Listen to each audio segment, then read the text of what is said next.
You're banned from the culinary world. Not long ago, I was celebrated as a young prodigy chef who achieved 3 Michelin stars faster than anyone in history. But now, I'm living a life of downfall due to false accusations. I never intended to step into a kitchen again, but I couldn't ignore the SOS from the beautiful manager I met at the inn, pleading, "Please, help us." So here I was, back in the kitchen once again. Little did I know that this decision would set my halted fate back into motion. My name is Alex Brown. In my early 30s, I won a top prize in an international cooking contest and was hailed as a young genius chef, frequently featured in the media. My cookbooks became bestsellers, I was welcomed as the head chef at a top hotel, and I cooked for VIPs abroad multiple times. After working at the hotel for 3 years, I opened my own restaurant. Naturally, the restaurant thrived and earned Michelin stars. Even after a year, media coverage didn't stop, and I think I became intoxicated with my own talent. However, success often breeds jealousy. The recipe for my new dish, which I was planning to enter into the next competition, was stolen without being realized. Unaware, I submitted the dish to the competition, only to find out that the menu had been unveiled at another restaurant the day before. Despite explaining it was a misunderstanding, I was accused of plagiarism, disqualified from the competition, and my downfall began. The same media that once praised me now relentlessly reported my plagiarism scandal, with reporters swarming my home and restaurant at all hours. Customers stopped coming to my restaurant, and I had to close down all 10 of my branches nationwide. Exhausted and seeking a place where no one knew me, I left my apartment. I decided to head to the place where my great-grandfather grew up. Although my great-grandfather had passed before I was born, I had heard from my grandmother that he was a chef, and I felt a connection to my roots. After a journey of transfers by train and bus, I arrived in Maine. Though it was Maine, it was in the rural part, essentially the countryside. The nostalgic landscape was filled with rice fields and a mix of old and new buildings in the village. Since there were almost no tourists, outsiders stood out. People looked at me curiously, but no one seemed to know who I was. Relieved, I walked through the town and saw an old culinary inn. The building looked old but sturdy and grand. I decided to stay there for a while. Inside, the inn was old but elegant. When I rang the bell at the empty front desk, a woman in a classy dress appeared from behind the curtain. "Sorry to keep you waiting." "Welcome." She greeted me with a smile that was as radiant as a flower. People often compare women to flowers, but she truly embodied that comparison. I was captivated for a moment. "Sir? Is something wrong?" Her words brought me back to reality. "Sorry, do you have a room available starting today?" She probably thought I was strange. My gaze naturally lowered. Then my eyes caught her delicate, fair fingers. Her modestly manicured fingers had no ring. She looked to be in her early 30s. Was she single despite her beauty at this age? My heart started pounding. "How long will you be staying?" Her voice suddenly brought me back to the present. "How long will you be staying?" She repeated the same question. "Sorry, I haven't decided yet," I said. She seemed to understand. Understood. For long-term stays, we settle the bill weekly. Is that acceptable? Of course, that's fine. After settling the bill for the first week, the woman loaded my luggage onto a cart. "Sorry for the late introduction. I am the manager of this inn, my name is Ashley." She led the way and introduced herself. "Nice to meet you, Ashley." When we reached the room, Ashley made coffee for me. Her graceful movements were mesmerizing. I couldn't take my eyes off her. "It makes me nervous when you stare at me like that." With a slightly troubled smile, Ashley served the coffee and sweets. "Sorry, I was captivated by your elegant movements." "Oh, I'm sure you're quite popular with the ladies, Mr. Brown." Ashley chuckled as she placed the coffee on the table. She was probably used to receiving such advances. She brushed it off smoothly. The thought that she might have seen it as a come-on made me feel incredibly embarrassed. Our inn takes pride in its cuisine. We have fresh ingredients and our head chef is very skilled, so please look forward to it. Let us know if you have any food preferences or allergies. With that, Ashley left the room. A few days later. As Ashley had mentioned on the first day, the food at the inn was quite good. This inn is really thriving. Everyone always seems busy, I said to one of the waitresses who came to serve me. It seemed to be frequently used by locals for celebrations and memorial services. She replied, "We've been fortunate to have the support of locals since the previous owner," but then her voice trailed off. The reason was that the head chef had recently changed. Then the waitress quickly excused herself and left. One day, as usual, I had a spa all to myself and was thinking, this is bliss. On my way back to my room when I passed some guests who had just finished their meal. The snippets of their conversation caught my attention. It's not bad, but the food's quality has dropped. Well, Kevin's cooking was exceptional. Indeed, the menu is quite repetitive now.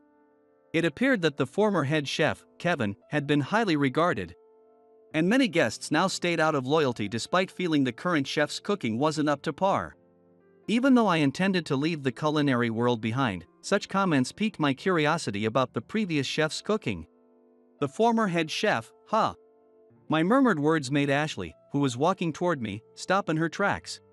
"Oh, Ashley." Seeing her suddenly stop, I called out to Ashley. The former head chef was my father. He passed away a few years ago, and now Robert has taken over. I see. I overheard some guests saying Kevin's cooking was exceptional, so I was curious about what kind of food your father made. Ashley blinked a few times. Are you interested in cooking, Mr. Brown? No, I'm more of a specialist in eating. I dodged the question casually. If it got out that I could cook, it might lead to more trouble. Are you enjoying the food here? It's delicious. But don't you think it's time to stop calling me Mr. Brown? When I suggested this, Ashley looked puzzled. Is there a problem with it? Well, I've been staying here for a week now, and this inn is starting to feel like home to me. Being called Mr. Brown feels a bit too formal. Ashley thought about it for a moment. Then, how about Alex? That sounds good. I agreed, feeling satisfied. Got it, I'll call you that from now on. Ashley replied with a smile and then disappeared into the busy kitchen. I've been in this town for a week, and with nothing much to do, walking has become my daily routine. There are several walking routes, and I've started to become familiar with the residents I meet during my strolls. At first, we only exchanged greetings, but now we have casual conversations. And recently they've even invited me for coffee on their porches or occasionally into their homes for meals. In return, I help out with small chores like weeding their gardens or painting walls. It's a way to pass the time, get to know the locals, and carve out a place for myself here. Days passed quickly this way. One day, as I was returning from my routine walk, I heard voices arguing near the inn staff entrance. One of the voices was Ashley's. The other sounded like a man's. You can't just spring this on us. It's not sudden, I've been telling you for a while. That's a different matter. Anyway, it's up to you to decide. The man said this and left without noticing me. I hesitated to call out to Ashley and decided to walk away. The next morning, I woke up early and got ready for a walk. When I came down to the lobby, I saw Ashley on the phone, looking pale. Is something wrong? I felt hesitant to ask in the middle of her call, but when she finished and our eyes met, I couldn't help but inquire. We have a wedding reception scheduled for this afternoon, but Robert collapsed and can't make it. Ashley looked devastated as she lowered her eyes. Ashley, the ingredients for today have arrived. Please accept them for now. I'm going to see Robert. It seemed the staff were quite panicked. I'm sorry to pry, but did Robert have a sudden illness? He says he collapsed, but in reality, it seems I upset him. Anyway, I need to go convince him. I grabbed Ashley's arm to stop her as she was about to leave. I had a gut feeling that letting her go wasn't the right move. It was just an instinct. Today's reception is hosted by a prominent local family. If we can't serve the food, not only will we have to pay a large cancellation fee, but we might not be able to continue running this in here. It would affect not just me, but all our employees. Ashley tried to pull her arm away. Can you let me handle the cooking for the reception? That's impossible. You're not even a chef. She looked at me in disbelief. I may not be a chef now, but I used to be one. Ashley looked stunned. You were a chef? I left the profession before coming here. I even worked in a hotel kitchen, so I think I can help. She bit her lip hard. Please help us." With that, she led me to the kitchen. I started by checking the ingredients. Although my specialty isn't the local cuisine of this region, as a professional, I have a good grasp of various culinary styles. I excel at creating fusion dishes that combine with local foods. Leave it to me. As I looked over the ingredients, I began giving directions to the kitchen staff. At first, they seemed bewildered that a mere guest was taking charge, but Ashley's words, "Everyone, follow Alex's instructions," got them moving. We didn't have much time before the reception. I checked what was missing, gathered what we needed, and proceeded to cook the dishes in the order they would be served. That's amazing. Who is that guy? I don't really know what his title is. I could hear the surprised voices of the staff and Ashley talking about me. But this was not the time for that. I was driven solely by the desire to help Ashley. The preparations went smoothly, and the reception started as planned. In both the kitchen and the dining area, everyone was running around like a storm. I kept cooking, wiping the sweat from my forehead.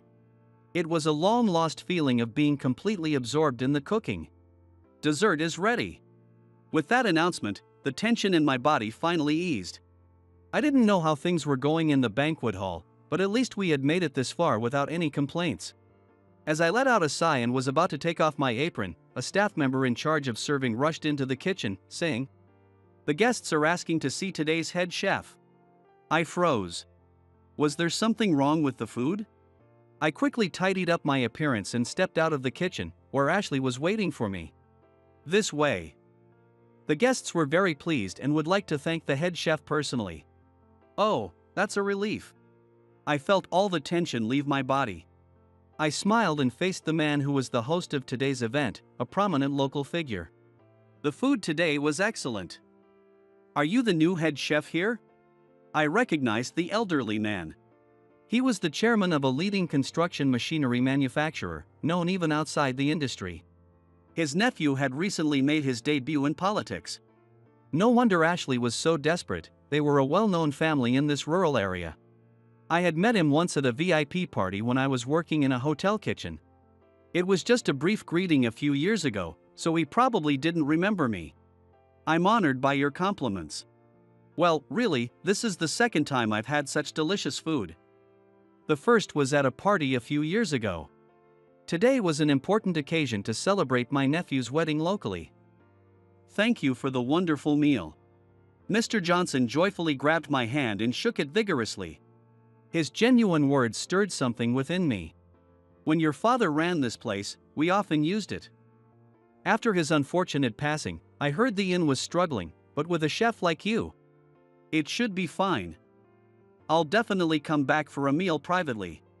He then turned to Ashley, looking very satisfied. "Thank you. It's an honor to be a part of the memorable wedding reception for your nephew."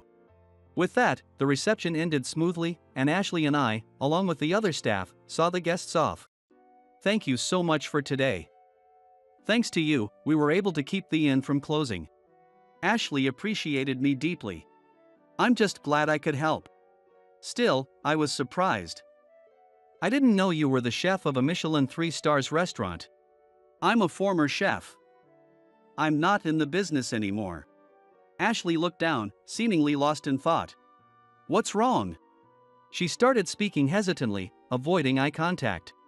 "I saw you in the kitchen, Alex, and you looked so alive, so happy. It was clear how much you love cooking." "Oh, thank you." Not knowing how to respond, I could only say that before Ashley said goodnight and quickly left. The next day, having returned from tentative head chef to just a guest, I spent the day leisurely, as if yesterday had been a dream. I had a spa again, and after a refreshing soak, I returned to my room to find Ashley preparing dinner. "Thank you so much for yesterday." "Not at all. It was a great experience for me to manage the kitchen and receive such appreciation from the guests after so long." "So, is Robert coming back?" Ashley paused for a moment. "I still haven't been able to contact Robert. But the menu for the guests' meals is planned out for the next month, so we should be fine." It seemed she thought I was worried about my own meals. "What about events like banquets or dinner parties, like yesterday?" Ashley's face clouded over. "If Robert doesn't come back, would it be alright if I filled in?" Ashley looked up quickly at my suggestion. If it's not too much trouble for you. No, really, I'm happy to help if I can. Her happiness was so evident that it made me a little embarrassed. If you could help out at the inn, Alex, it would be wonderful. I thought it might be presumptuous of me to offer, so I was hesitant to bring it up. Me too. I wanted to ask, but I thought it would be too forward, so I didn't say anything. We both looked at each other and laughed. It felt good to be relied upon by Ashley. As I enjoyed the last bit of hospitality as a guest, I watched Ashley smile. Just as we were talking, another attendant arrived. Ashley, there's an urgent call for you. I'll be right there. Please take over for me. Ashley stood up, entrusted my service to the attendant, and left. Seems like things are busy. After yesterday, Mr. Johnson, the guest from yesterday, praised our inn's cuisine highly. We've been getting several inquiries from afar about hosting meals and banquets here. The front desk staff are thrilled but overwhelmed. It appeared the staff were unaware of Robert's absence. I decided to keep quiet about it. More importantly, it looked like things were going to get busier. That night, I went to bed thinking about new menu ideas. I realized I loved cooking more than I thought. The next day, I was welcomed into the kitchen by the staff. The following days were a whirlwind. I juggled a packed schedule, and even after the day ended, I stayed in the kitchen, coming up with new dishes.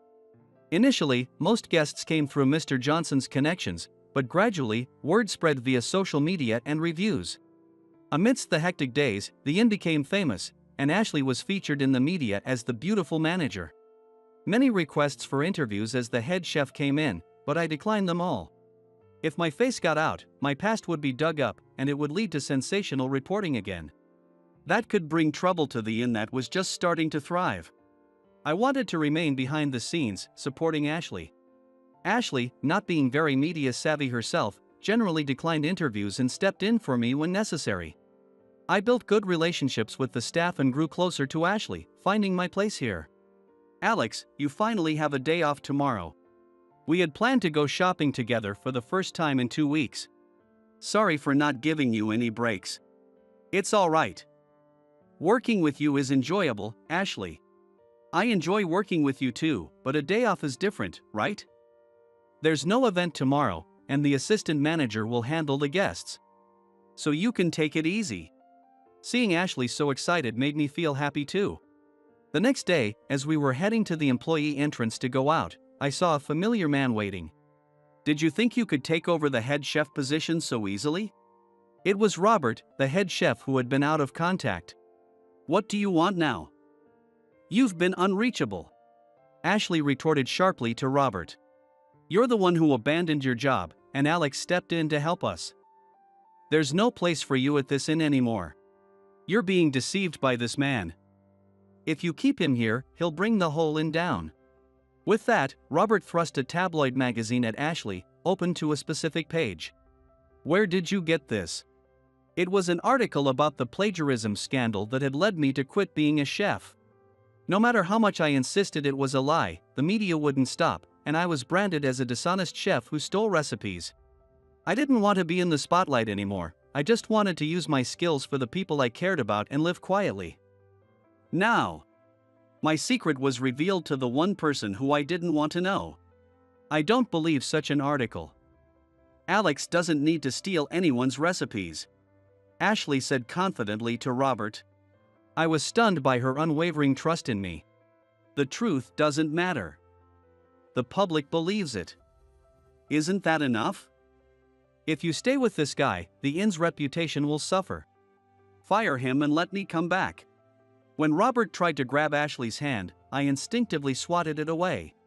What are you doing? Can't handle the truth, so you resort to violence? Regardless of my situation, a chef who abandons the kitchen isn't much of a chef. Don't you love cooking?